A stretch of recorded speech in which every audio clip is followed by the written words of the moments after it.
Welcome into Hand Raise, guys. I'm Neal McCready. That's Chase Parham. We're brought to you by Comer Heating and Air, Southern Air Conditioning and Heating, here on this Thursday evening as we wrap up what's been a pretty busy day of podcast. I've had podcasts. Chase had an extra podcast. A lot of stuff up at MPW Digital. We'll tell you about that here in a little bit. First, I want to tell you about Comer Heating and Air, Southern Air Conditioning and Heating. It's starting to get cold outside. It was actually very pleasant just a moment ago as I was squeezing in a quick walk, but it will get colder, frigid temperatures, those kinds of things. If you haven't checked your heating element yet, your heating unit, you haven't tested it really well, now would be a great time to do that. It's going to get cold in January and February here because that's just how it works. So if you live in Oxford, Batesville, Tupelo, that area, call Comer, 662-801-1777. If you live in Hernando, Lewisburg, hopefully if you're in Lewisburg and you play soccer, you just decided that today was the day that you would get it all checked out. Maybe you got some donuts and stuff and you're just all just nasty, feeling gross. Call Southern, 662-429-4429. This will be a Friday Oxford Exxon podcast. Chase, what's happening at the Oxford Exxon? Oh, got a busy weekend coming up from sports in different ways. Maybe you're doing a honey-do list. Maybe you're catching up on all those projects you hadn't got to during the football season. When you get done with those, reward yourself with an alcoholic beverage of your choice. Get that alcoholic beverage of your choice at the Beer Cave, hanging out there at the Oxford Exxon, Highway 6 West, 34 degrees. Head on in, walk around. It's like a big walk-in closet just full of beer. Go in, pick what you like out of that. Maybe you got a lunch special today. If you did, you paid $5.69 for it. You got a couple side items. You got some vegetables. You got some bread. You got any size fountain drink. Might as well grab the largest one because they're all the same size, and much more. That's up and down I-55 and throughout North Mississippi as well at the Oxford Exxon. Again, we're in the Clark Ford studio. We are Clark Ford's in Amory, Mississippi. 662-257-1900 is the number. Call it. Ask for Corey Clark. Tell Corey what Ford product you're looking for. He'll send you a quote within 15 minutes in business hours, right to the bottom line. No hassle, no haggle. You get your quote, and the rest is up to you. You can you can shop that quote around, I should say, or you could do what I've done, what I recommend that you do, and that's hop into a Clark Ford today. You'll love the product. You'll love the service. Corey and the people at Clark Ford want to be your car guy. They want to be your truck guy. You'll find out what that means when you make the call. 662-257-1900. Guest join on the Campbell Clinic Hotline. If you'd like to call into the Campbell Clinic Hotline, you can on this show. This is the one to do it. It's in Oxford now, 2608 South Lamar Boulevard, Suite 102, just across the street from the cottages at Hooper Hollow. The Campbell Clinic provides full-service orthopedic care, everything from sports medicine to foot and ankle surgery to spine and total joint care to pediatric orthopedics, physical therapy, and more. To book an appointment, go to campbellclinicoxford.com or call 901-759-3111. Walk-ins always welcome at the Campbell Clinic, Monday through Friday, 7:30 a.m. to 4 p.m. And all of our shows are brought to you by Twisted Tea. Throughout the entire football season, Twisted Tea has been there for us. Are you ready to elevate your college? We'll do it later. You're good. I've already added it in the system. Well, there you go. You're fine. Yeah. So you can always get Twisted We'll tell you Tea. about that later. We'll tell you about Twisted Tea a little later on. Get the sampler packs though. They got those. Gave Brian one of those. You just get a little of everything. I think they're called party packs. And also, it was mentioned on Halloween, we had the 1.2 gallon sacks pouches, the pouches of Twisted Tea. Went through one of them bad boys as well. So yeah, you look like you're decked out, ready for a North Carolina basketball game. You look like you're ready to go. Go Heels!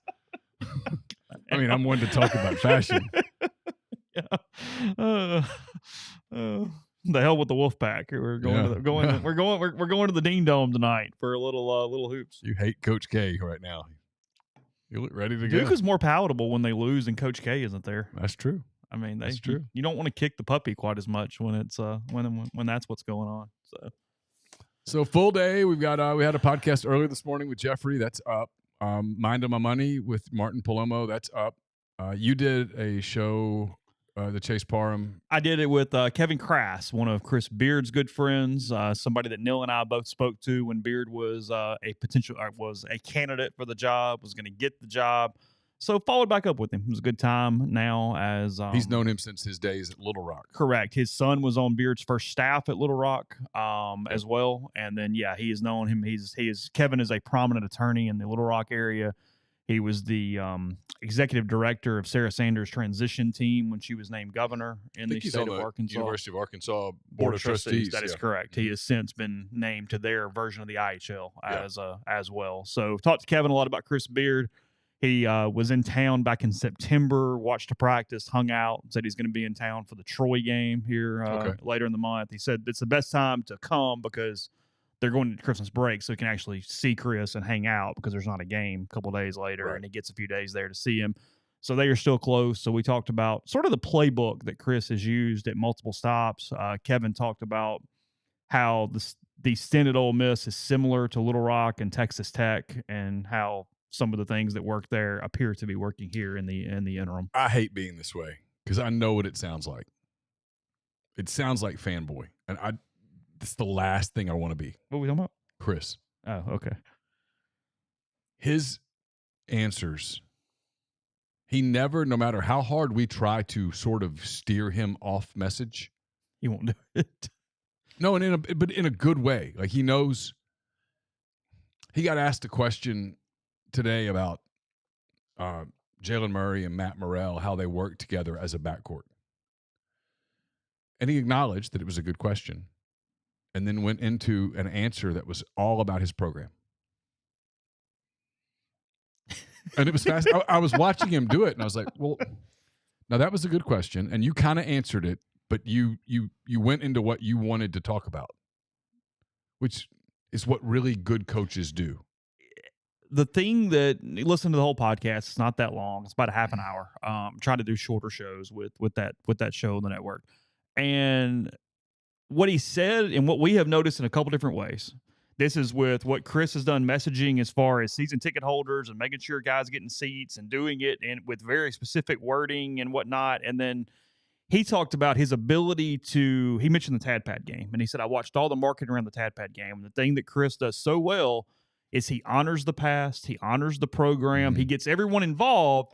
But he said you have to be really delicate at that because he doesn't offend anyone. He doesn't come off better than everyone, even though he is trying to elevate. He said his job of pulling everyone in, but in a way that is community oriented and not I'm talking down to you while I do this. He said is elite in a way that, from a messaging standpoint, most coaches can't knock out. So I thought that was one of the things that he really focused on during our talk. Tupelo Reb says, hey, Neal, any word on Montrez Walker, linebacker from Georgia? I'm not going to lie to you. I don't have any idea. I've written a lot of recruiting the last 4 days. If I haven't written it, I probably don't know it. I've pretty much written everything I know, with maybe one or two exceptions. Oh, that's a good question. What would Tunzel's value be in the NIL era this year? For 1 year? Yeah. Going into 2014, what's his? At least $1 million. Yeah. That hasn't really been tested because there hasn't been like an elite tackle. Not like where it's the one dude where everybody goes, hey. Like, I mean, I'm going to keep this real for a minute.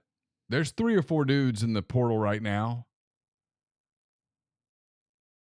that they're defensive linemen, they're impact defensive linemen, they're 1 year NFL defensive linemen, and they're going to get a lot of money. And how that's going to impact rosters and things of that nature and decisions. I mean, we're about to watch decisions get made. Like, you might not be able to pay everybody. You might not be able to sign Ohtani and Bellinger and trade for Soto. You might have to decide which one you want. And if you sign Ohtani, you might not be able to go. And I'm doing this with baseball so that we don't turn it into football, because I don't want to go there. We don't want to do the what about a. I don't want to, because it's just not. Like, poor Ben here asked a simple question at rebelgrove.com today. And my God, you would have thought, Ben, welcome to my world. You might go into it going, well, we really like Yamamoto and we really like Blake Snell. But hey, Shohei Ohtani picked us. Now, he wants $55 million a year, and we're going to give it to him, but that means we can't afford Snell anymore, right?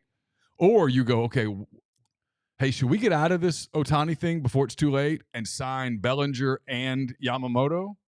Or should we – you see what I'm saying? Those are decisions that college programs for the very first time are really having to make because the money's so big. This isn't shoebox cash anymore. No. We're not buying shoes and PlayStations. No, it's a different deal. And it's contract 1-year deals. You get it literally. You get it on the first or whatever the terms are. 6 months, 9 months, whatever the case may be. Right. Yeah, a little different deal. Still need some of that other stuff, but well, that's the other thing. I still haven't written that. I think we've talked about it. The black market still exists, but now it exists to get kids to come take unofficial visits. It's the early stuff. The black market's early, sophomores, juniors. Mm-hmm.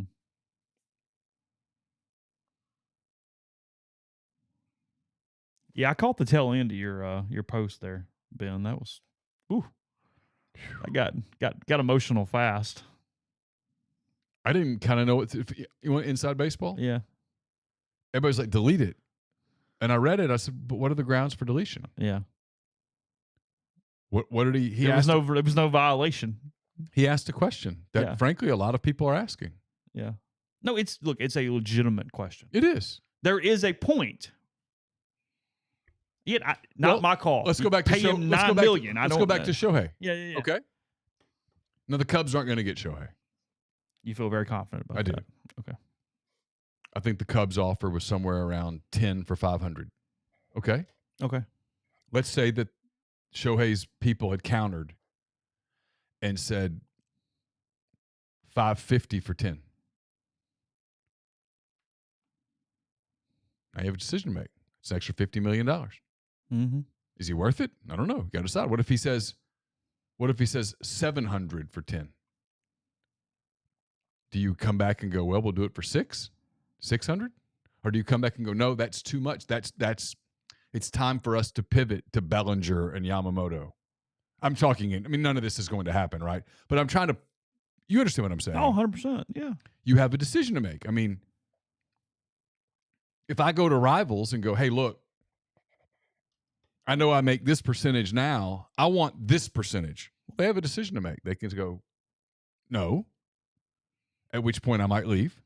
Or they go, okay, at which point it's done. Or how about this instead? How about this instead? And they have it, and then part of the thing that they would think is, okay, well, if we let him go, what do we do with the Ole Miss site? Mm-hmm.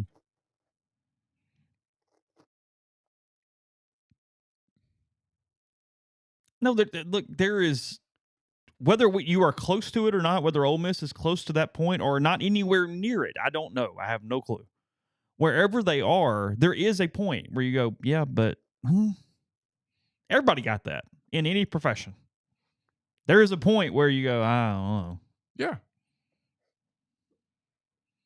And look, Lane, they've had signs up in the facility. It's not operated the exact same way, but Lane hasn't been sending out this week Brian Cashman GIFs. He's been sending out Moneyball GIFs. There's a difference. Huge. He's not doing 1997 Yankees. Well, it's great. So let's go there. So the Yankees overpaid for 1 year of Juan Soto yesterday. They did. Why did they do it? Well, because they're the Yankees. Yeah. And because their attitude is, it's some prospects, F it.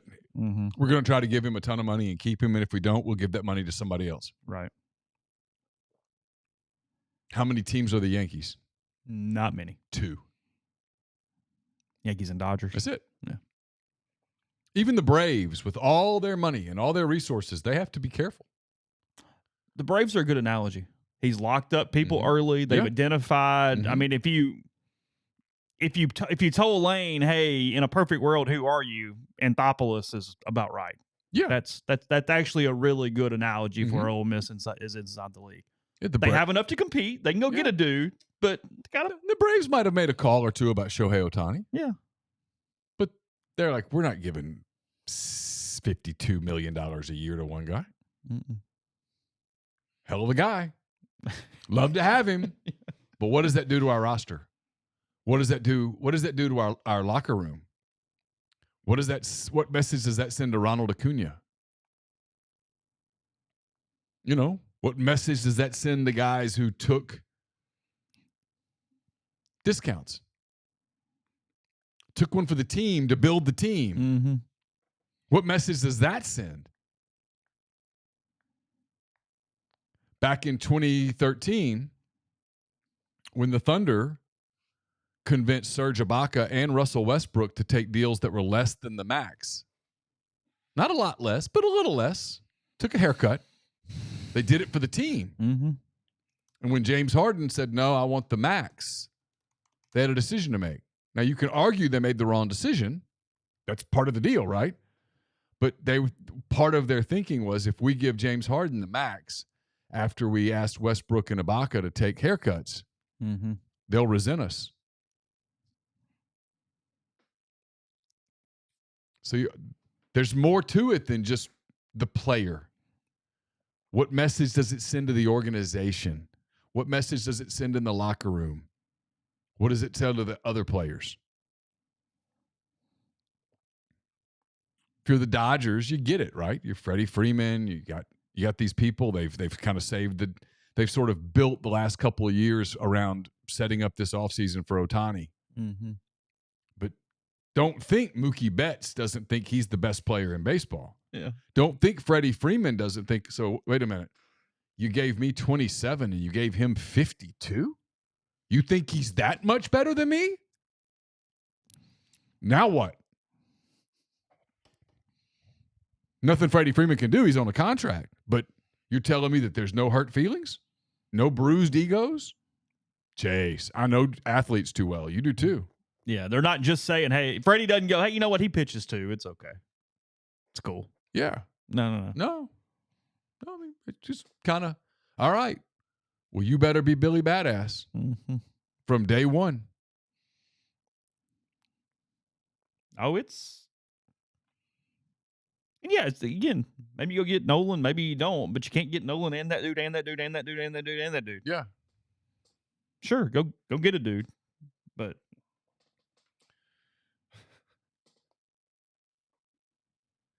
what does it say about recruiting when someone's in your thread with salty balls 8 and you're like, should I check?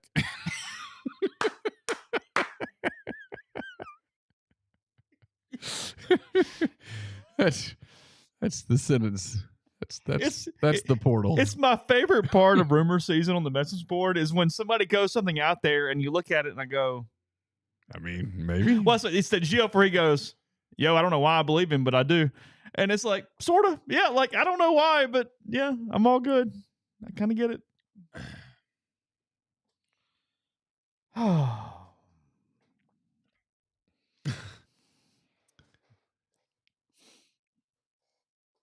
I mean, it'll be over soon. Oh, believe me. April. Well, there's like breaks, right? There's the 20th comes. Yeah. And then it pauses. That's only to get in. Well, the 20th is like the signing day. Yeah. And then it'll slow down. Will. I mean, my world's going to slow down, whether it slows down or not. And then after the bowls, there will be another flurry of guys that jump in the portal. And then when does school start? I mean, the 20th? Yeah, ish. Once it starts. I don't know exactly, but sure. Sliced bread and salty balls. Such is the Hey. Any chance Arch transfers? Midwest Picker asks. I don't think so. I think Arch is perfectly content with his situation at Texas so far, is what I've heard. Yeah. I haven't heard anything. I mean, even a little bit of anything. Nah. Ben says, who are the Astros? Like, what college team? Yeah, Michigan, Ohio State. Yeah. One of the big teams. Yeah, they spin. LSU. They spin. Yeah. LSU makes sense. Yeah, LSU's probably about right. I like that.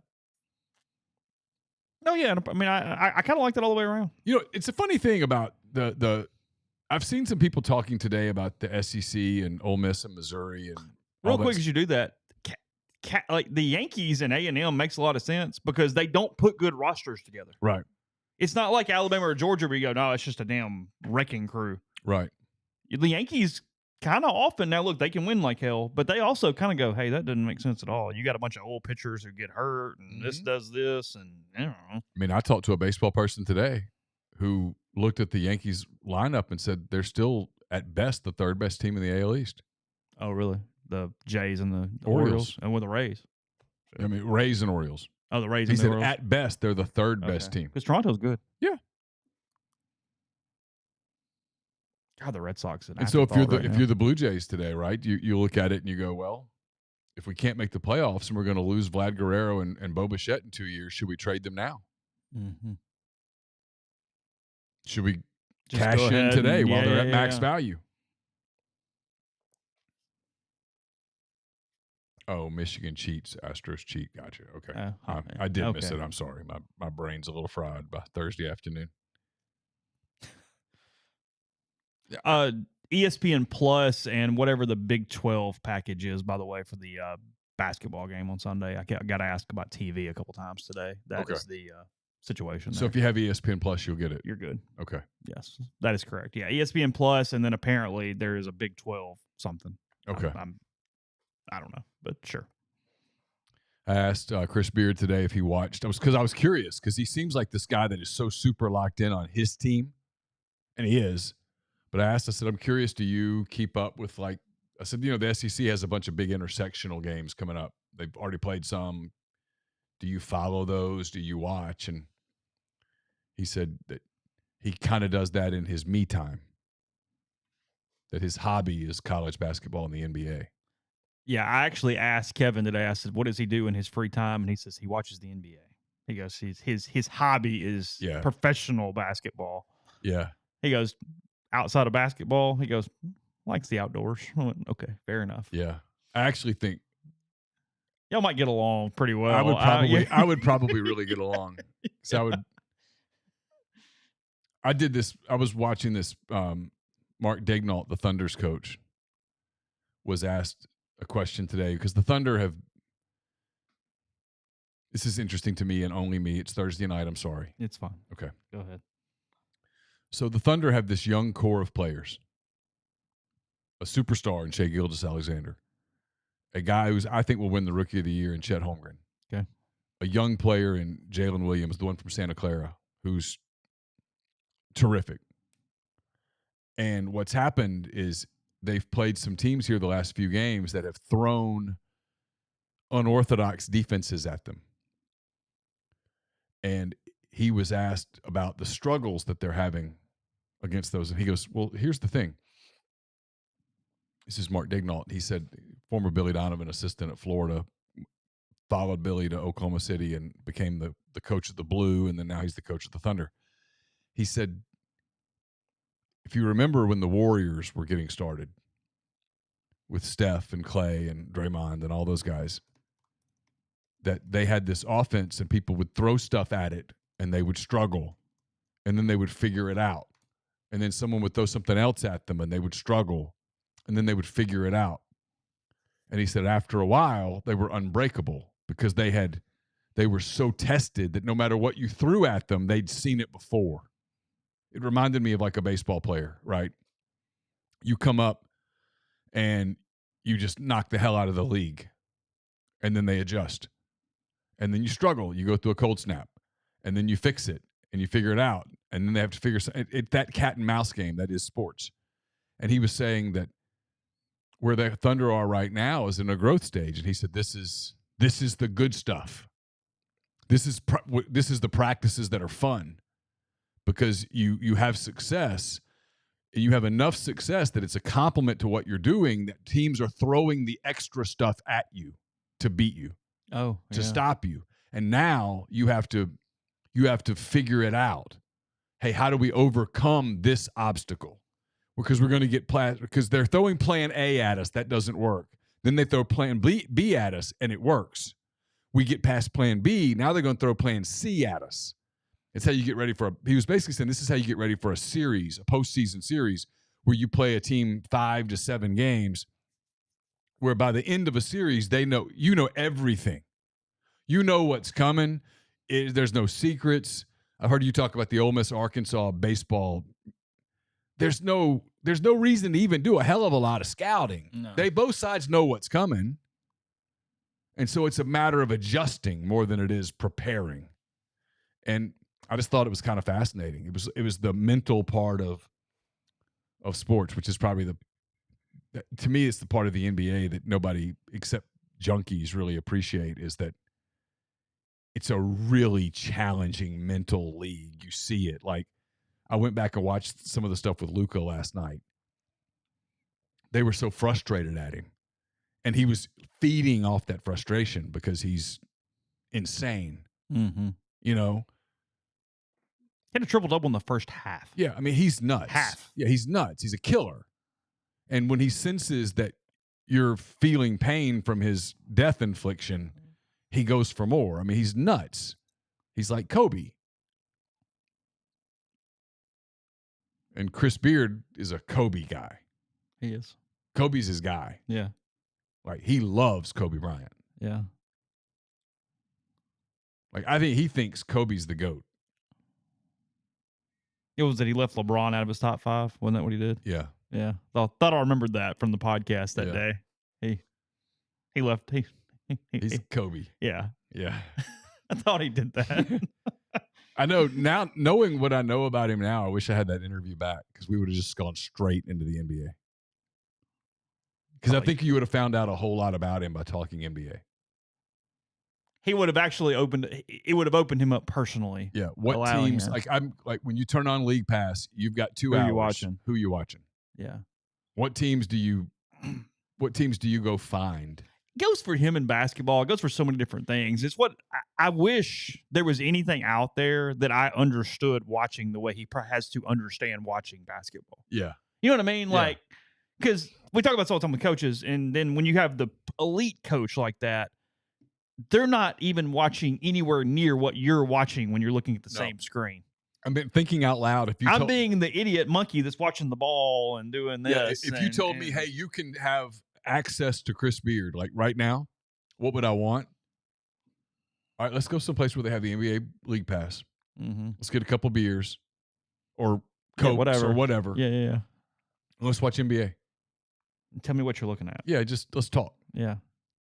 We wouldn't talk at all. I wouldn't ask him one question about Ole Miss basketball or college basketball.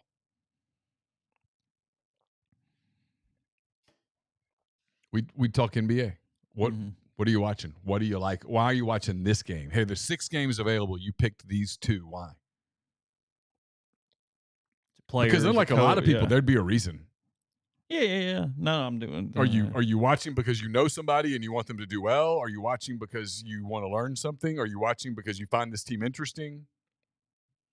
Like, I'm not a Magic fan, but I watch the Magic. You do. Yeah. I like watching climbs. They're really fascinating. It's the best part of sports. Really fascinating. It's the best part of sports. It's why I'm so entrenched in this basketball team right now. They're climbing. Yeah. You're watching a climb. No, they're super You get to watch interesting. an elite coach do a climb. Okay, I'm in. What are you going to do? And this is going to sound bad. Yeah. But I'm really curious to I'm almost looking forward to the first time they get popped. See how they respond to it. What's that look like? Because there's a world where they're like 12-0 and they go to Knoxville and just get crushed. Oh, sure. Probably going to get crushed in Knoxville, and you all calm down. It's going to be all right. Yeah. This team's not going 14-4 in the league. Chill. No. No. If they do. 8-10 is a hell of an accomplishment. Yeah. It's a hell of an accomplishment. What did they do last year? 5-13. Or 4-14. Shit was even worse. I can't remember. I'll go look. Go ahead, Meyer. Keep talking. So we'll see what happens when they get popped. How do they respond? What's it like? I'm curious to see what they look like Sunday, because they didn't play well Tuesday. He might have actually enjoyed that in a way.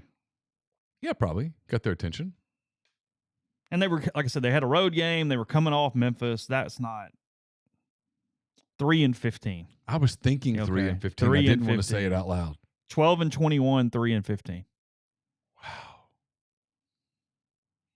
And that doesn't include a loss to UNA in the non-con. That was a day.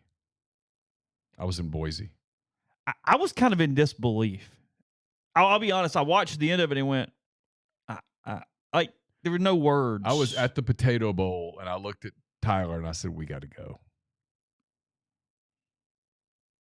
66-65 Lions. Yeah.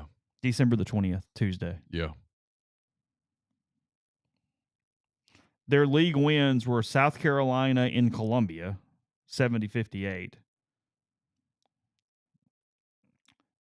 Georgia in Athens, 78-74. Yeah, I remember that one. And then a weird game in Oxford where they just beat the hell out of LSU.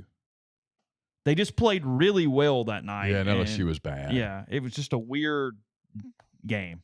That was the night that I talked to Ronnie Hamilton about Chris Beard. Was it? Yeah, after the game. And they had a run where they had a little pulse because they played really well at Auburn and lost a close game. They had lost a game to State in overtime, whatever. But yeah, I mean, it was then there toward the end, it just went haywire. They did win an SEC tournament game in round one. South Carolina. That is correct. Yeah. 67-61 before losing to Tennessee. Yeah. That was the night someone goes, you think they can beat Tennessee? I'm like, are you serious? No. Yeah, I mean, if you told me to set an over-under right now, I'd set it at 7.5. Yeah, I wouldn't bet it yet. I want to see Sunday. Well, no, I mean, I want to see Sunday. Well, yeah, of course. Yeah. And don't get me wrong, UCF's not world beaters. No, they can win the game, but Sure. it's a challenge. It's a formidable We'll see game. what they do. If they lose, okay. He's hoping that they can get to Epcot and ride Soaring. He wants to take the team to ride Soaring. He wants to ride Soaring. Really? Yeah. Why that one? He says it's his favorite ride. I've never done it. Hold on, really? That's what he said. Because we talked about how if you only had one day in Orlando and you were going to do a park, Epcot. I was like, I would go to Universal and ride the coasters. Epcot. You go to Epcot? Yeah, Epcot's the answer. Because you get the world of all the food and all the worlds, but then now with Guardians there, you get some of the best rides too. So you would be able to do everything. Yeah, it's Epcot on the one day. It is a little weird. We both asked two head coaches that exact question this week because Mike Bianco said Magic Kingdom. Said he's a traditionalist. That he grew up in Florida, and it's just the nostalgia of the Magic Kingdom. Yeah, Big Ben says Kingdom for nostalgia. But that's the main one, right? Yeah. Yeah, with Cinderella's palace and all that stuff. Yeah, that's Cinderella's castle. Not palace, castle. Castle, yes. Yeah, I mean, Soarin', you like strap into this almost like plane type seat thing, and it takes you up, and you're watching this huge screen as it like takes you through like tons of different terrain and places in the world and stuff. Okay. It's kind of what it is. Yeah, at Epcot, yeah, you get to just drink and eat around the world. So you can go have alcohol in every country. My brother's a big Disney person. I've not ever really been a Disney person. Just never really had the opportunity. Help us, Chris. What does Jordan Watkins' tweet say? We're not in a place to open it. Help me. Let's see. I'll find it. I think, although I'm having Twitter issues today. I mean, I'm the person that actually thinks Animal Kingdom is underrated. I don't have it ahead of Epcot or anything, but I think Animal Kingdom, especially for half a day, is underrated. For whatever reason, my laptop will not open Twitter or X. Yeah, hang glider. Okay. Yeah, fair enough.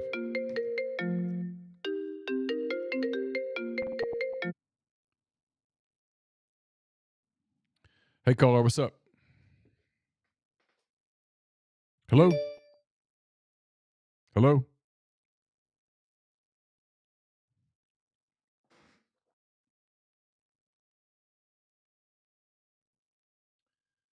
Making sure we're connected. Yeah, we're connected. So what did the tweet say? I don't know. I can't pull it up. Okay, I'll do it in a second. By the way, if you guys call in, when you call in, turn your device down because there's a massive delay.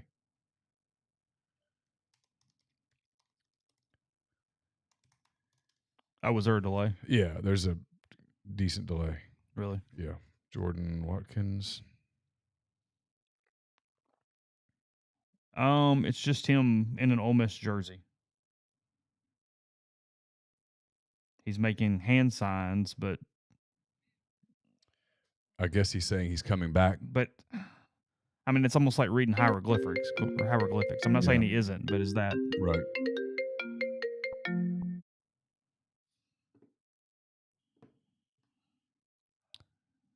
Hey, caller. Hey, y'all, what's up? Martin Columbus. Hey, Mark, what's up, man? Well, before I get to tell y'all why I hate everything, have you guys ever covered a program where the coach is 56 and 7 and the fans want to completely run his ass out of town? That's where I live right now. I'd have to really think about it. You talking about Ryan Day? Yeah. They want to run him out because he's losing to Michigan? Yeah. It's bad, man. Like, if I were him, I'd have gotten out of here. I'd have gone to Texas A&M. He's lost the fan base. He's never getting them back. He can't just get them back by beating them one time next year? Flipping their roster. Won't be the same because Harbaugh probably ain't going to be there, and they're going to be so weakened by whatever happens to them through this cheating scandal. Harbaugh might not be there. Oh, you think it's actually beating Harbaugh that's driving them insane? Just because if they said, as I asked them, they're like, well, you'll never be able to beat him this year.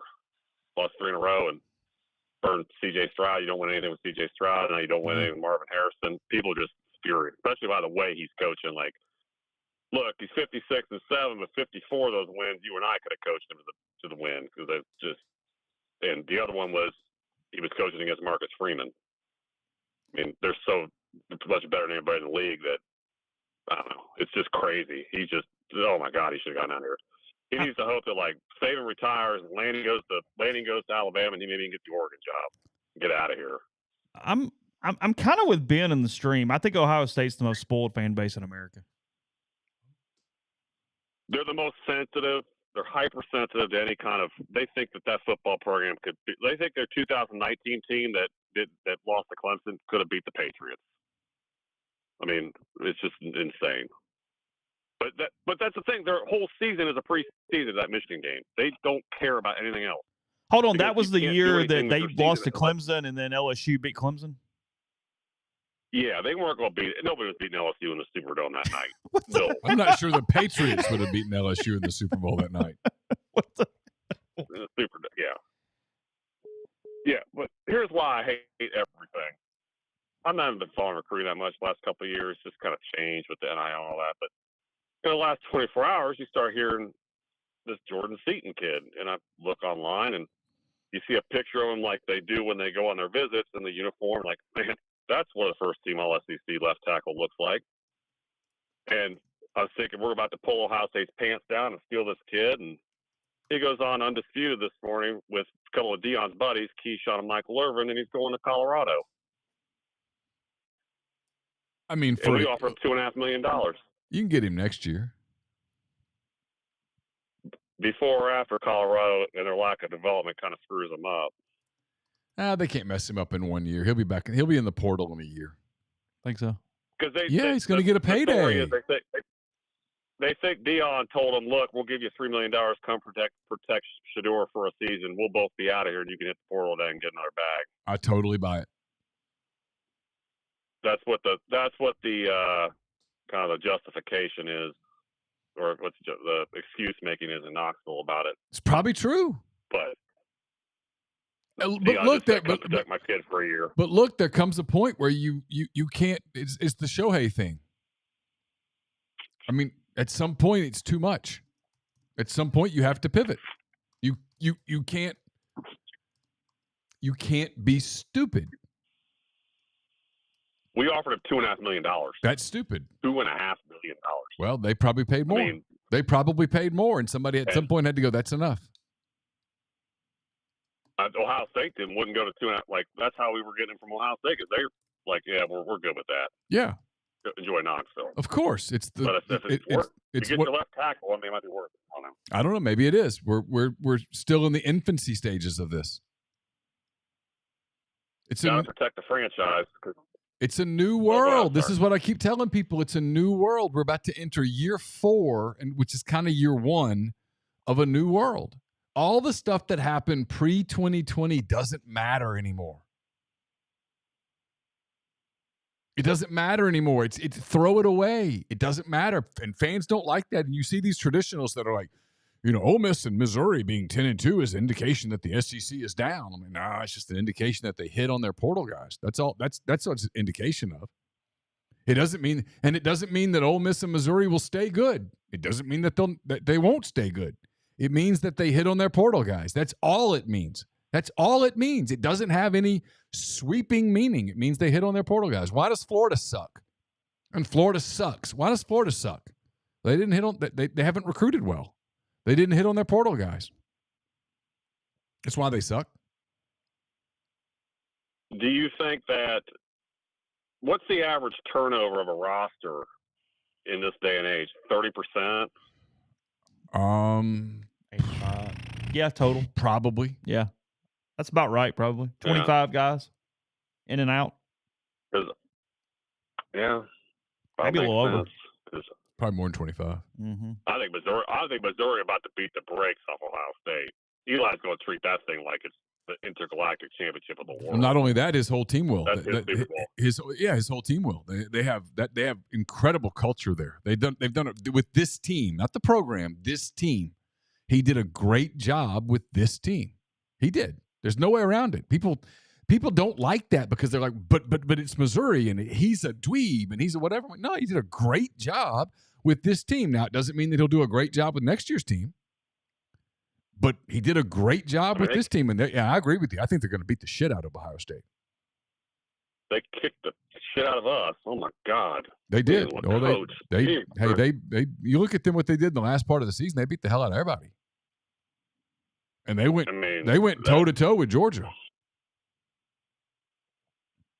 Yeah. So you guys think that if Oregon had beaten Washington, that both Georgia and Alabama were getting in? Yeah. I do. I thought the SEC championship game was. Did you think the national championship game was the SEC championship? Probably. You think Bama's going to win it? I do. Michigan's got a kind of a better chance as it's on grass and outside. Indoors, they'd be dead. Oh, Michigan's got a hell of a shot. And look, Texas winning would not shock me. Texas has a shot. They're good. They're really good at the lines of scrimmage. I don't think Washington has a shot. Nah. I just don't see like Blake Corum scaring anybody on Alabama's team. He just looks like a below average SEC back to me. Nobody scares Alabama. Kind of small. Nobody scares Alabama. No, that's the part about Alabama. To beat Alabama, you got to go line up and beat them. You don't beat them anywhere else. You just got to beat them. But and that Milroe kid, I had no idea that kid looks like Cam Newton. Yeah. From a body perspective, that kid's huge. I never realized he was that big. That kid looks like a middle linebacker and runs 4.35. I mean, Kirby Smart compared him to Lamar Jackson. Bigger, much big. I mean, he looks like he's huge. I never realized he was that big. Anyways, y'all getting Walter Nolan or what? I want him to.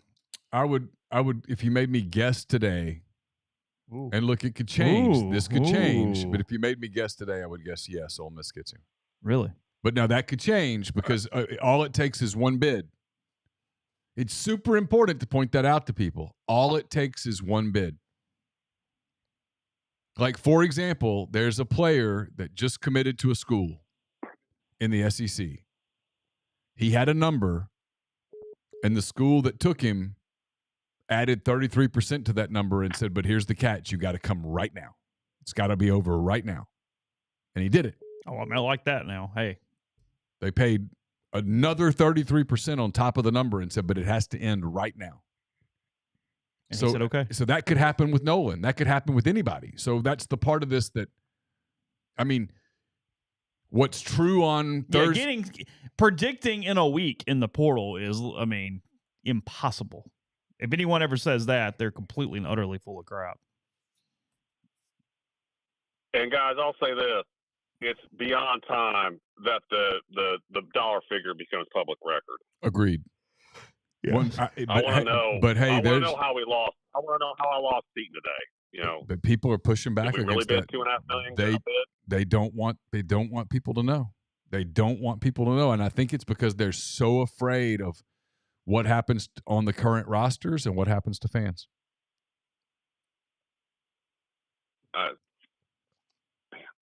It's just, I think it's beyond time. It's public record. Printed in the paper. We see all the pro baseball. We used to be able to look at every pro baseball Saturday, every pro football in the newspaper every Saturday. Do the same thing with this. Sure, Shohei Ohtani's Shohei Ohtani's going to probably sign with the Dodgers at some point in the next 72 hours, and when he does, we're all going to know the terms.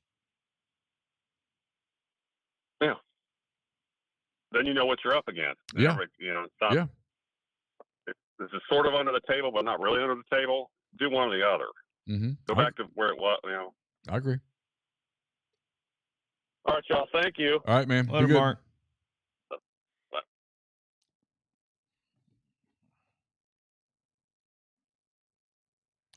Yeah, I'd bet today. I'd bet on Ole Miss. But now look, what's true Thursday at 5:50 might not be true Friday at 5:50. Or in 10 minutes. Or Thursday at 7:50. And so when people come back at you, but you said, I'm glad we have this on video and audio. No, I just said as of this moment. But it just takes one bid. They offered you what? Okay, we'll add $300,000 to that, but you have to do it right now.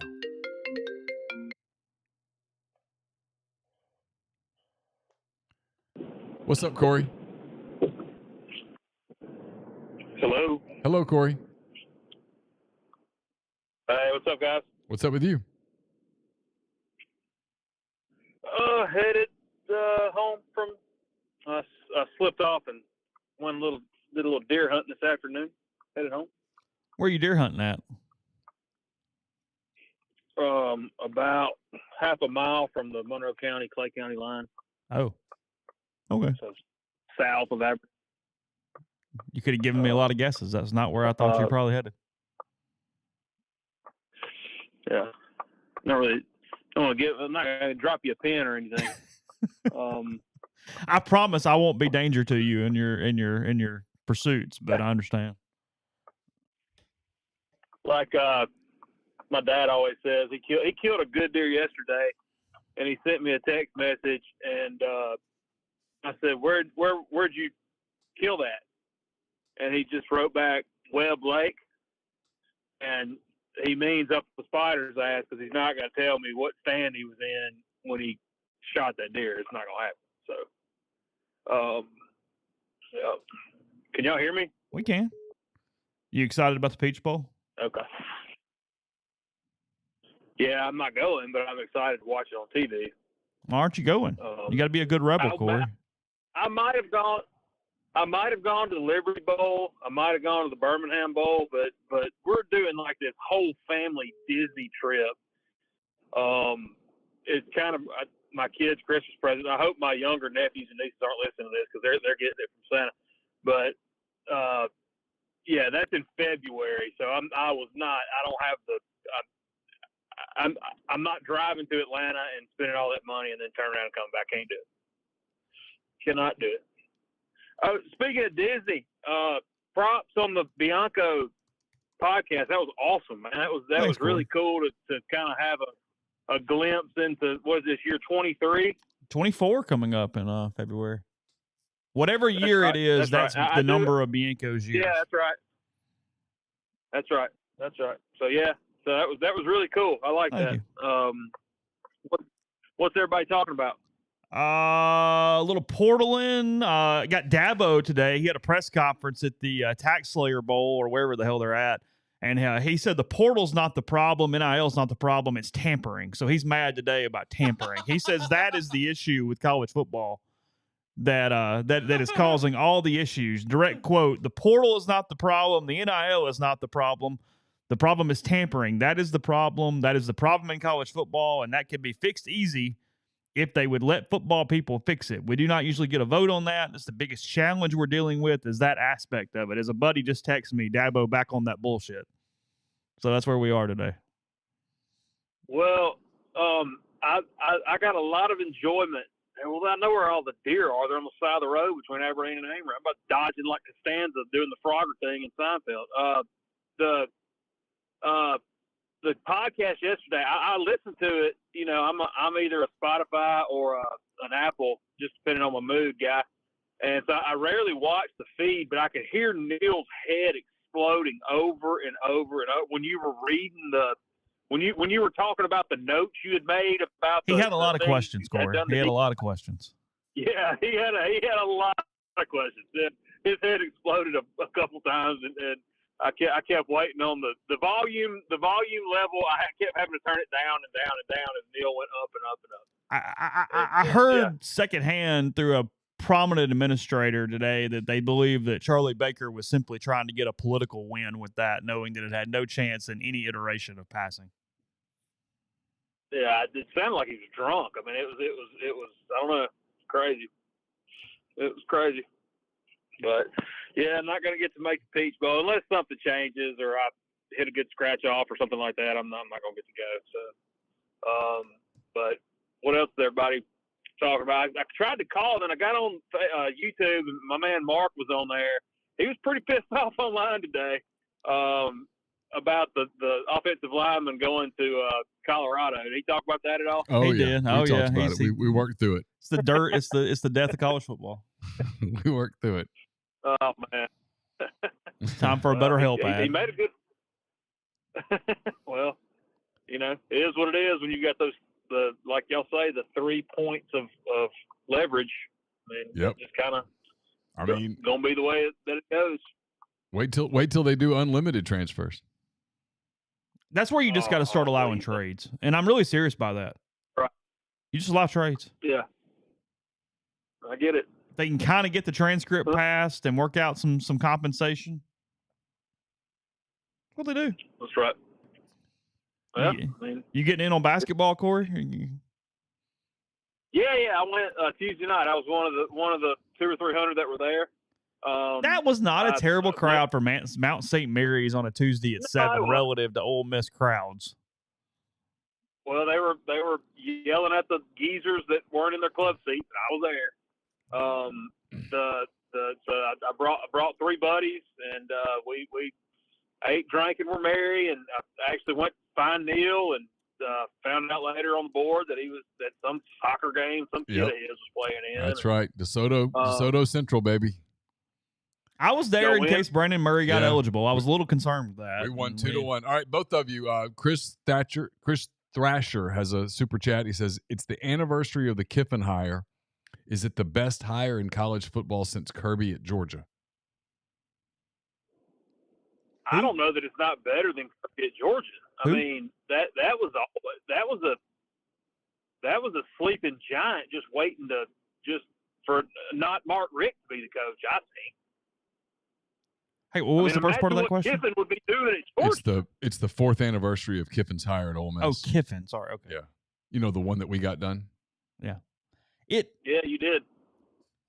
Kiffin was a more complicated hire to get done. I mean, I do agree from that standpoint. Is Kirby was favorite son coming home. I mean, you got to get it done, but you do take a few points away from the AD for accomplishing that.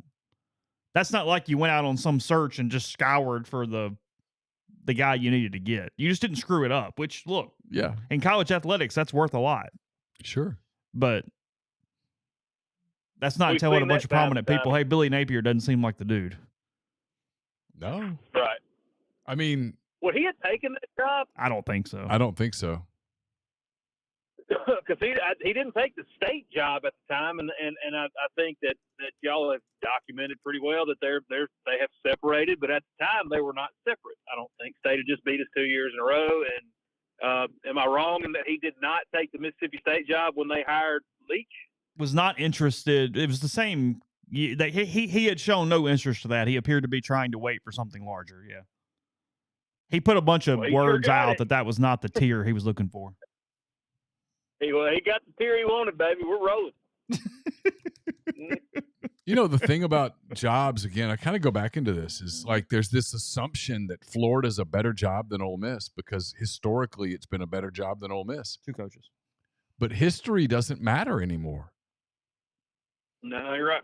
Like, Well, if something was a better job in 2018, or if something was a better job from 1998 through 2018, it doesn't mean it's a better job now because the thing is completely changed. Well, I had this argument with Jake Crane, and me and Jake are boys. His uncle's one of my best friends, and you know I'm talking about with the Daily Wire, the podcast. Had him on your show. I went to his wedding. We were talking football and all this other stuff, and I went back to 2012ish when he actually called Hugh Freeze a poor man's Gus Malzahn, and so I love to bring that up now that Auburn has hired Freeze, and we were talking about it, and there's just like this air, like Auburn's such a better job, and I'm arguing with them like I get that historically, yes, but now it's a year-to-year, roster-to-roster. It's not like the 4-star from outside of Montgomery offensive lineman goes home to mama, and by the time he's a junior, he's crushing people. No, by the time he's a junior, he's reached out to Georgia to see what they'll give him. Yeah, 1,000,000%. So it's the whole world is flipped upside down. I don't know. Has Rodgers gone anywhere yet? The state quarterback? No, I mean the rumor is Washington, but I have not seen anything official. Yeah, right. And the rumor is Washington with 7 figures associated with it, right? Yes. Quarterbacks are expensive, Corey. It's a good day to be a quarterback.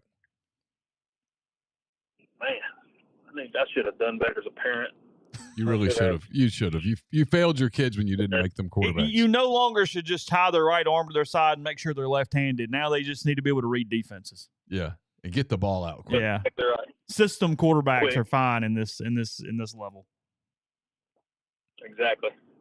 I did like how their freshman quarterback was the SEC first team freshman quarterback.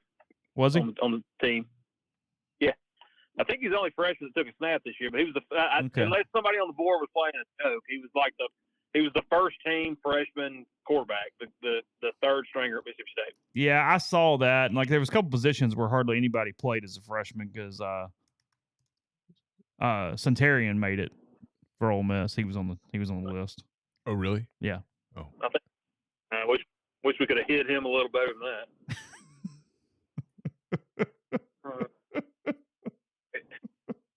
Anything else shaking?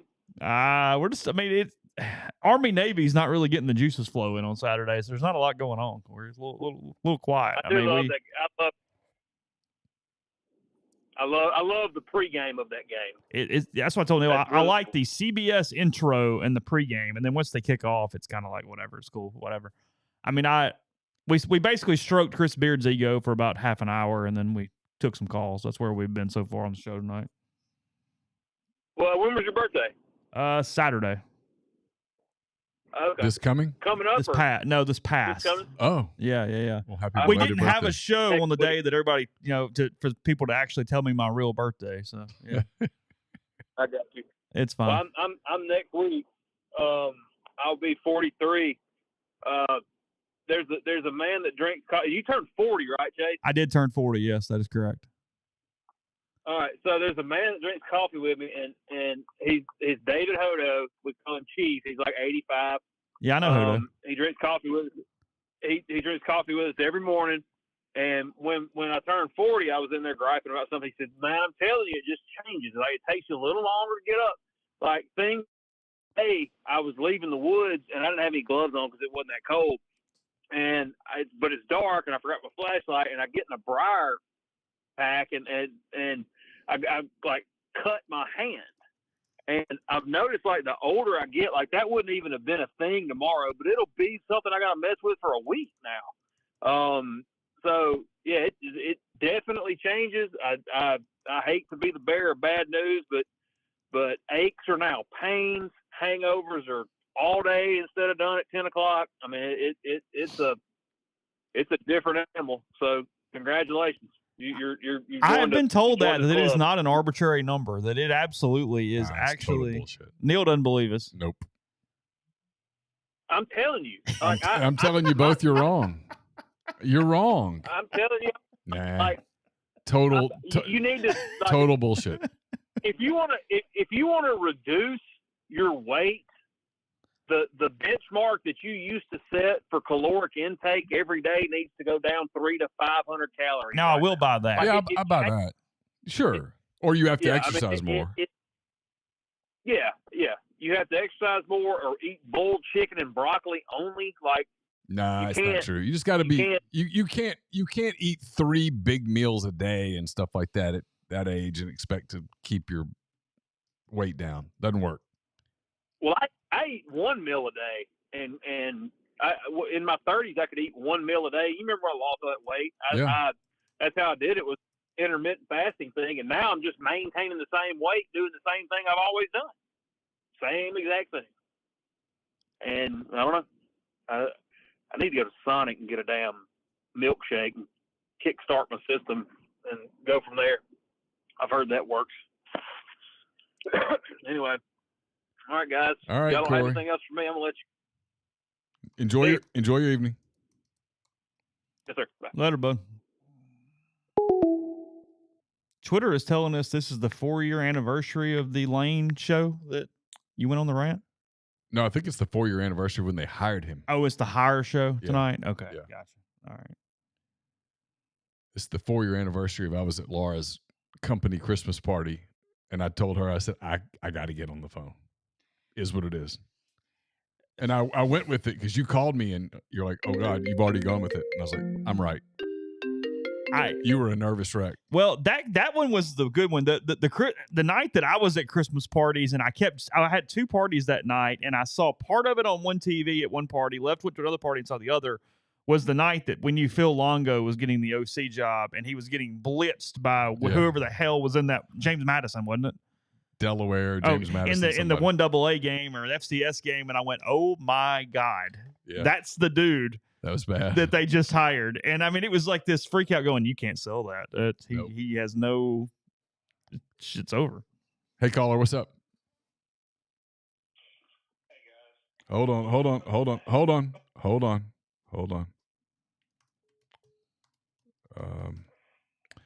I don't know how to get him. Wait, here we go.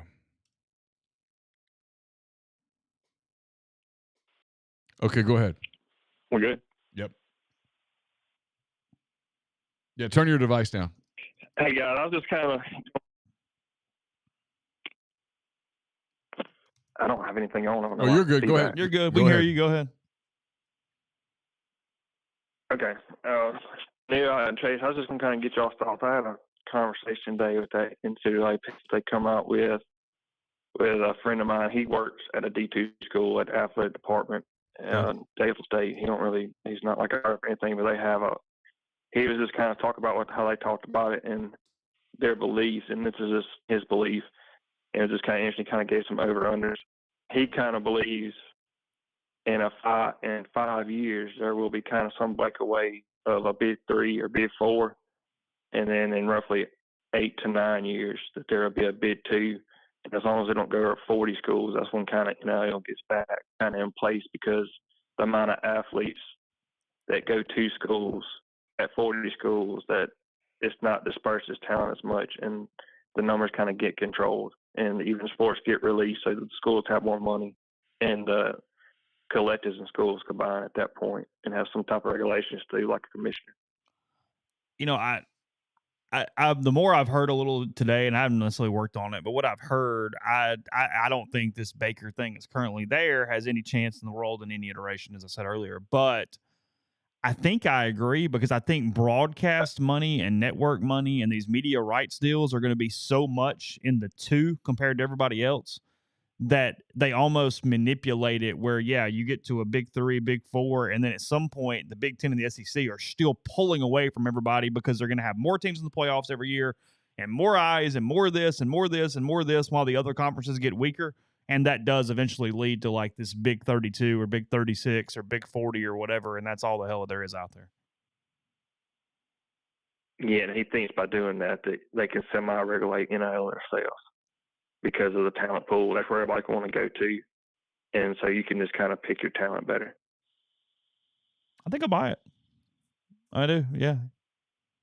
I don't know about time frame as in 3 to 4 versus 8 or 9 or anything like that, but I mean, I do. I think as the money just keeps stretching, no matter what moniker you want to put on anything, you're just eventually moving toward that type of separation.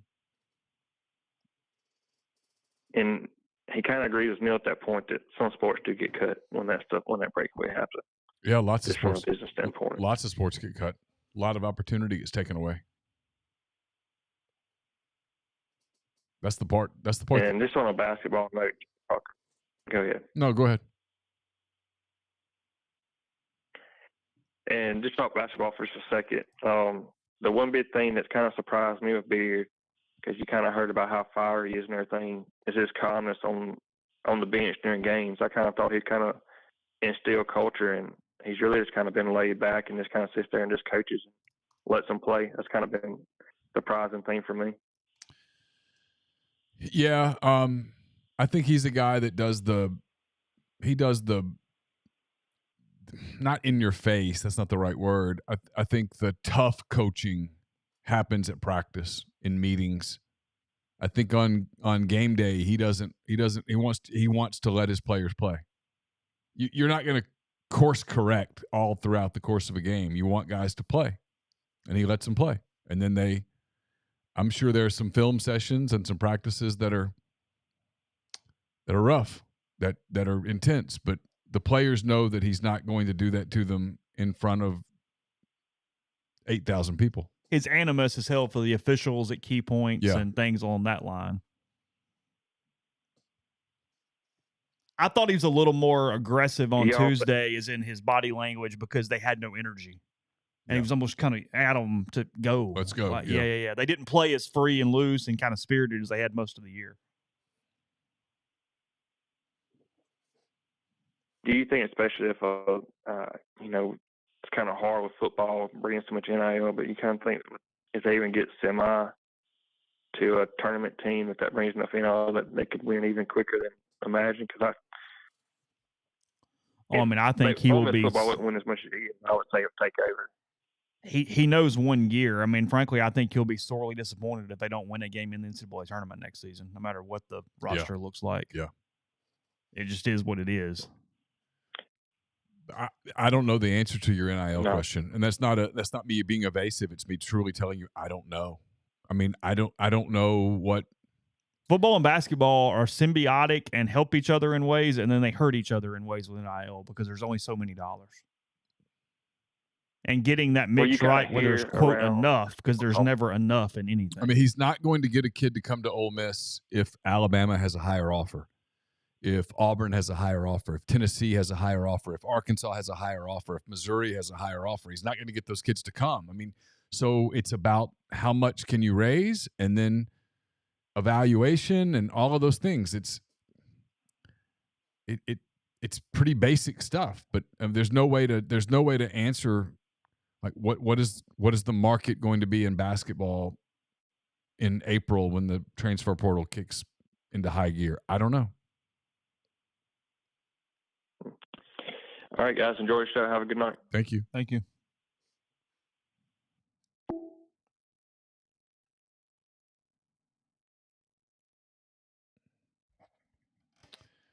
Chris with another super chat. He says, if LSU and Florida had gone 10-2, would people be saying the SEC had a bad year? No, they wouldn't. It would be the names on the helmets that would be correct. And I get why fans get frustrated with that, but you just have to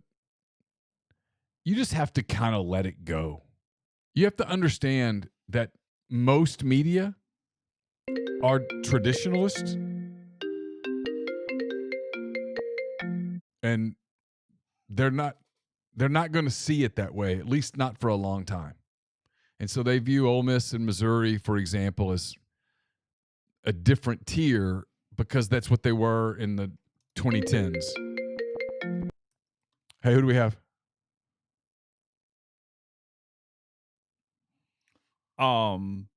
Just because it was earlier in the show, so if you're listening to the podcast, to the best of my knowledge, Jordan Watkins has not announced he's coming back, but most still believe he will. But that was not an announcement indicating that it was done and he was staying.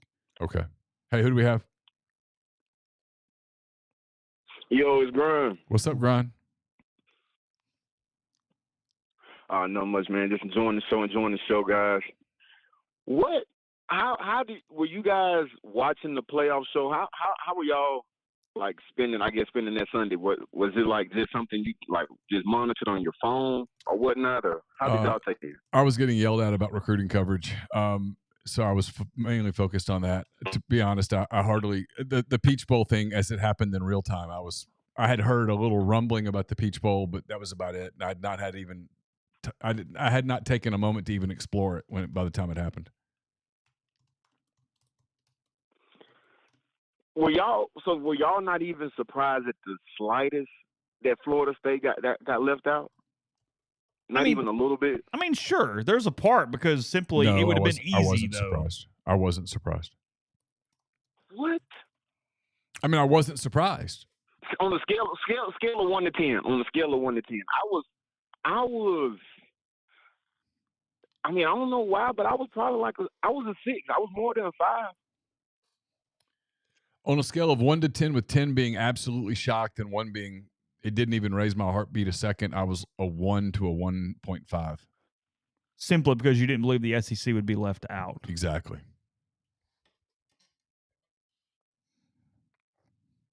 Wow. Now, do I now hold on 1 second, Grind. Now, does that mean that I thought it was the right thing? No. But was I surprised? No. Okay. I'm glad you say that.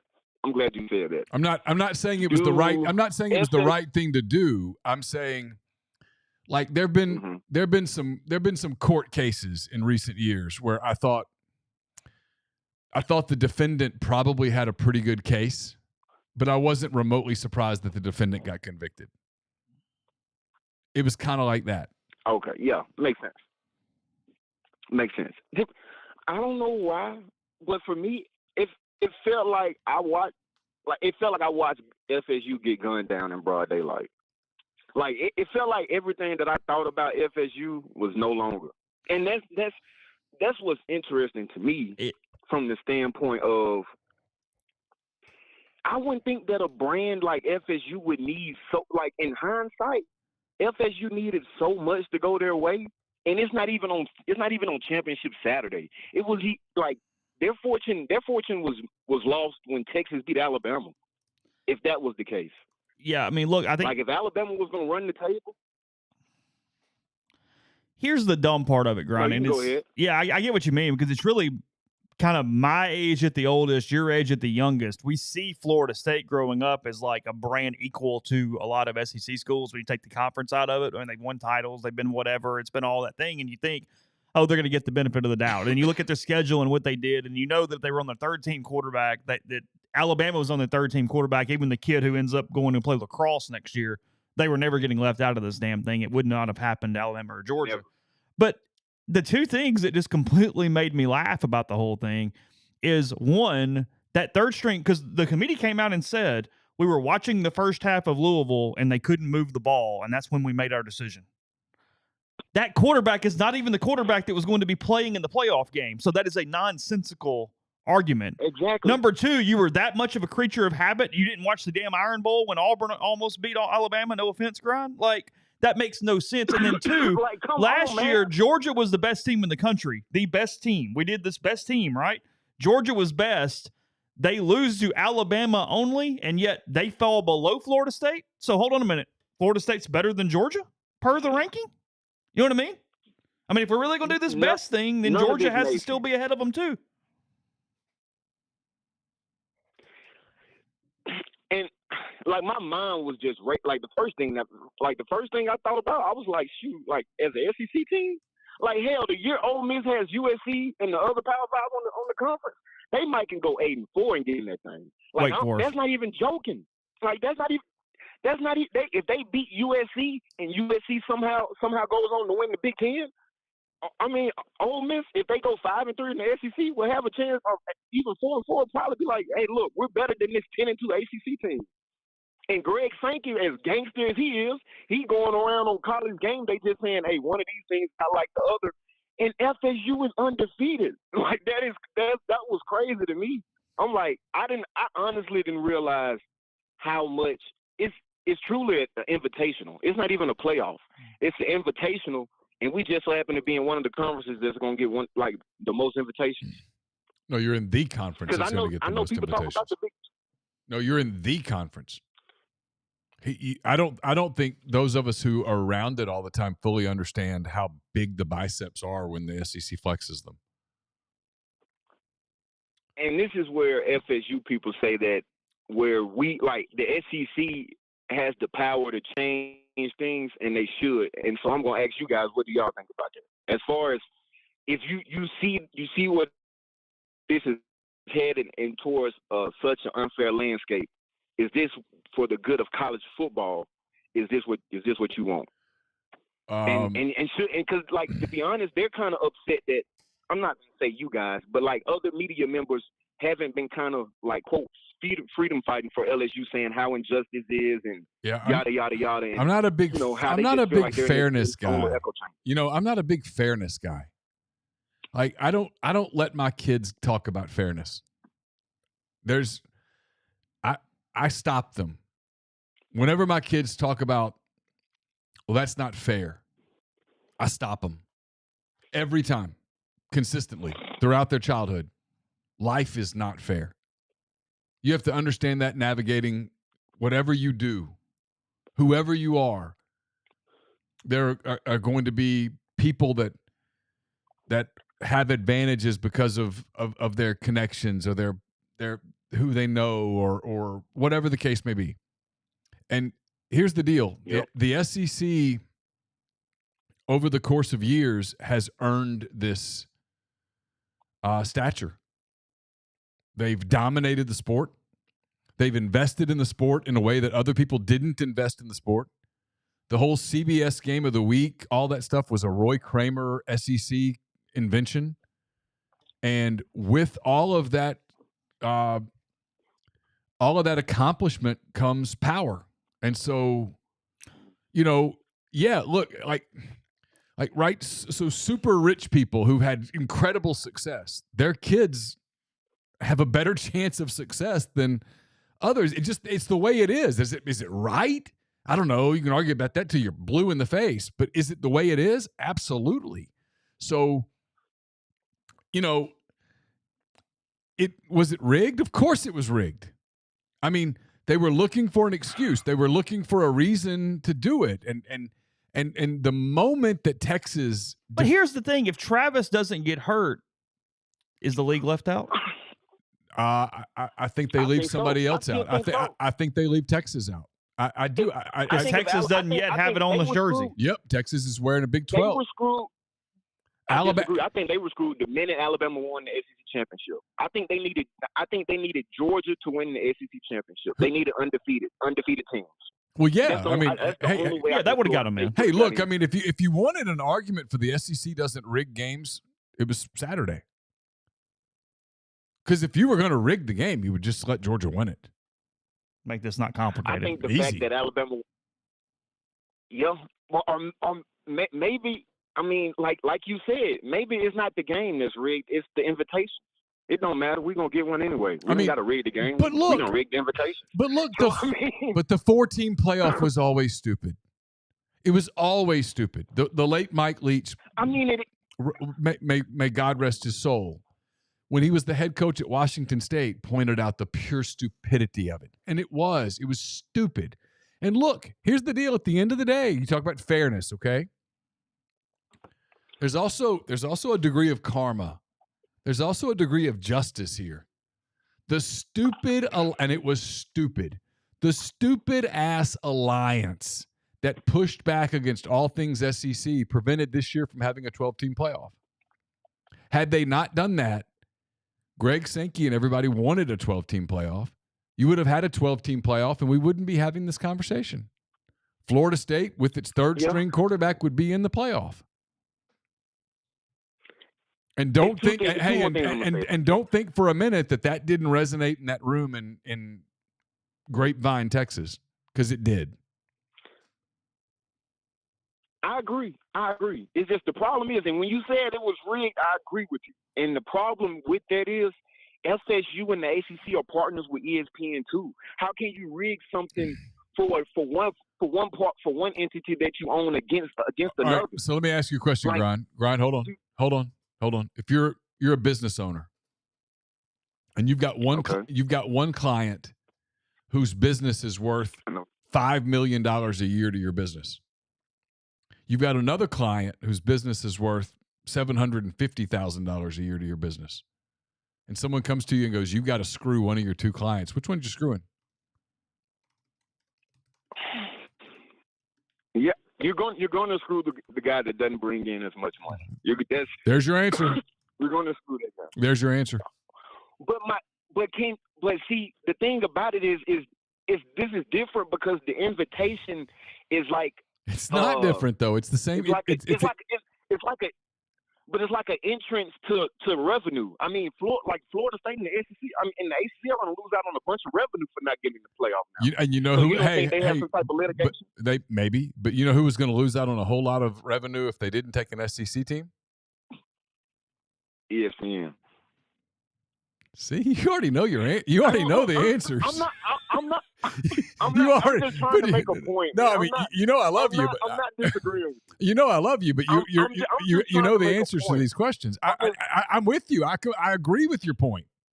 But here's the thing. I'm not necessarily saying I agree with you. It's just interesting to me that it's fascinating. I've heard it, and so I haven't necessarily. Yeah, it's fascinating. But if I'm honest with myself. Like, right, I'm with you. I'm totally with you. Like, the whole FSU thing felt wrong. But if I'm honest with myself and I were in that room knowing how much money and all of those things, I can't sit here and tell you that, oh, yeah, I would have been a freedom fighter. When ESPN goes, hey, if you two were on the committee, how would you guys have voted? Knowing that there were probably pressure to put Alabama on the ballot. See, Neal, if he's just in a vacuum, would have voted Florida State because he thought he thought it was not. I mean, again, I know he hates fairness, but he did not think it was fair because it takes away from the on-field results. I would have voted for Florida State, but I would have understood that what was coming, right? So it would be fair. I would love to know. They should always, and they would never do it, but they should always release the initial top four that voters brought in, and then the agreed upon top four after that. After everybody writes down their top four teams, they should tell. Well, everybody's top four. They should televise. Televise the proceedings. They should, but they should televise the proceedings. But they won't. But here's the thing, right? So I'll make the court analogy.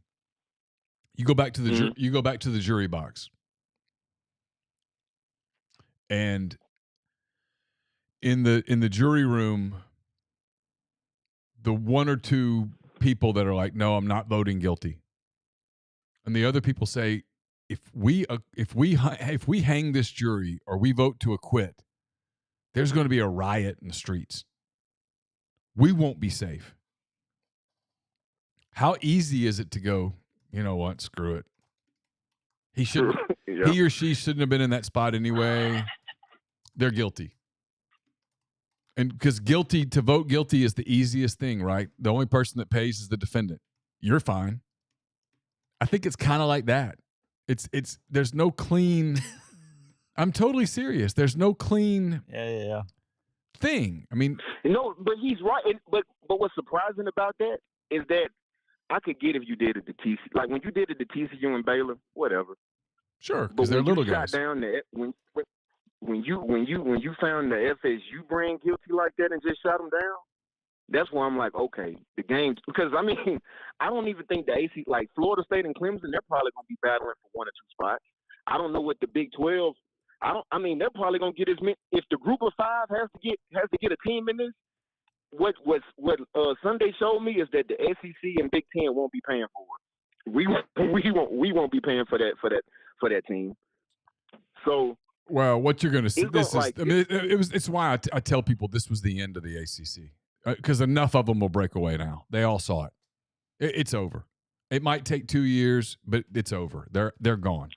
I don't like you say that, man, but if we all agree that league is just like nasty and invaluable, I mean, why would Boston College leave?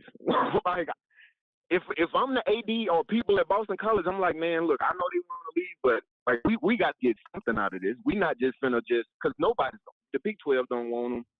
I don't know what Oregon State and Boston College, are they gonna be conference members? Is that what we gonna do now? Yeah, I don't know where it's going. I've told people I think it's going to a Big 2 eventually, a Big 2 of a Big 10 SEC, and they're going to control it. I agree, man. Look, it's not going so smooth so far for look like Stoops would have been, he could have did this. He could have got everybody off the roster, all the 5-stars Zimmer brought in. He's in a weird spot. It's just I listened to their show for the past couple of days, and I mean they're putting and I get it because they're used to big classes and recruiting, really well. They're putting a lot of pressure on the early signing day and national signing day. Because I mean they've realized that they've lost a lot of guys because they were saying, hey, look, with the talent that's on this roster, he can come in and win 10 games, and now they're saying, well, like with Walter Nolan, they were like, look, well, you lose Walter Nolan, but you still got the money that you were paying Walter Nolan, so you just find a guy that's just as good. I'm like, all right. Okay. So, I mean, it's gonna be interesting. I know you say they got a easy schedule and they do, but it's just weird vibes. Now, I will say I do like the OC hire they made. I think bringing in the guy from Kansas State, that's a pretty solid hire. Yeah, Colin Klein's but I a good just hire. don't know it. Yeah, I just don't know in terms of recruiting what that does. Hey, before I let y'all go, who did Mississippi State did we almost get the DC job there? What was going on? Who was this guy? I mean, he's leaned on his own guys more than his father-in-law's guys. He didn't seem like he's used a lot of network. So he's used his dudes. Yeah, it's all been his guys, which has become it's really lame guy. Yeah. I mean, I'm gonna tell you, I've had a head coach who had a small circle, who had a small coaching tree, and Gus Malzahn's coaching tree is bigger than Levy's, and Gus Malzahn's tree ain't even that big. That's kind of worrisome. I've noticed that you want your head coach, you want his tree to have some branches if you want to have a successful program, for things to run pretty smoothly and whatnot, and especially at Mississippi State. So we'll see. I guess Levy just expects that hey, he'll be able to put up 40 a game at State. It's just what he's got, and he's going with his dudes, and it is what it is. Yeah. All right, man. Well, shoot, I keep enjoying the show. You guys, thanks, Greg. Appreciate it, bud. You. We're gonna wrap it there. It's 6:30. We've been going a little over an hour and a half, so we'll stop there. Appreciate everybody being in the stream. We got a lot of podcasts up at MPW Digital. Got one more coming. I talked to Elliot Markison, former Ole Miss player who's now on the United States bobsled team. Oh, so it's about a 30-something minute. Is he really? Interview? Yeah. Didn't know that about Elliot. Elliot. Yep, he's incredible. Met his girlfriend, who's on the U.S. women's bobsled team. Really? Yes, we talked about Lake Placid and Utah and all that stuff. No shit. Okay. Pretty interesting stuff. So I'll have that up to you either tonight or tomorrow. Lots of podcasts for you here at MPW. Then we'll be back on Monday with. Go ahead. Manny Diaz has taken the job at Duke. Just FYI there. Manny Diaz. That is official now. The new head coach at Duke, the Penn State defensive coordinator. Lane congratulated Manny as he did the linebacker from Penn State the other day because why not? Yes. When in doubt, troll. Yes. So we'll be back on Monday with another week of podcast as we get closer to Christmas, also closer to the Peach Bowl, Ole Miss and Penn State. So we'll talk about all those things and more. For Chase, I'm Neal. Thanks to Comer and Southern for sponsoring the show each and every Thursday. We'll talk to you again soon.